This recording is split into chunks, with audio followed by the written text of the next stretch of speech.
100 రోజుల్లో 6 గ్యారంటీలను అమలు చేస్తామని ఇచ్చిన గడువు ఇయాల్టితో ముగిసింది. కానీ వాటిని అమలు చేయకుండా చేతులెత్తేసిందని బీజేపీ జాతీయ ప్రధాన కార్యదర్శి కరీంనగర్ ఎంపీ బండి సంజయ్ ఆరోపించారు. ఎన్నికల సమయంలో హామీల పేరుతో ప్రజలను కాంగ్రెస్ పార్టీ దారుణంగా మోసం చేసిందని, ఎందుకు అమలు చేయలేదో తెలంగాణ ప్రజలకు సమాధానం చెప్పి తీరాలని ఎంపీ బండి సంజయ్ కుమార్ మండిపడ్డారు. 100 రోజుల్లోనే మహిళలకు ప్రతి నెల 2,500 రూపాయలు ఇస్తామని మోసం చేశారని, రైతు భరోసా కింద రైతులకు ఎకరాకు 15,000 రూపాయలు ఇస్తామని ఈయనే లేదని పేర్కొన్నారు. నిధులు రావాలంటే కేంద్రంలో మళ్ళా ఏర్పడేది నరేంద్ర మోడీ ప్రభుత్వం. కానీ నరేంద్ర మోడీ ప్రభుత్వం ఏర్పడాలంటే ఇక్కడ భారతీయ జనతా పార్టీ అభ్యర్థి గెలవాలి. పార్టీ నాకు టికెట్ ఇస్తే, నన్ను గెలిపిస్తే, నేను పోయి మోడీకి ఓటేస్తే మోడీ ప్రధానమంత్రి అయితే రేపు అన్ని పార్టీల కార్యకర్తలు మీరు గెలిచిన తర్వాత మీ గ్రామాలలో అభివృద్ధి చేసుకునే అవకాశం ఉంటుంది.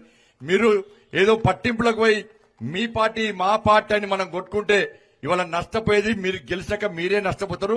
రాష్ట్ర ప్రభుత్వం గతంలో కేసీఆర్ ఒక్క పైసలే, ఈ రాష్ట్ర ప్రభుత్వం కూడా జీతాలు ఇచ్చే పరిస్థితి లేదు.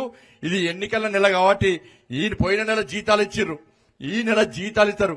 ఇక వచ్చే నెల 15వ తారీఖు కూడా జీతాలు ఇచ్చే పరిస్థితి లేదు.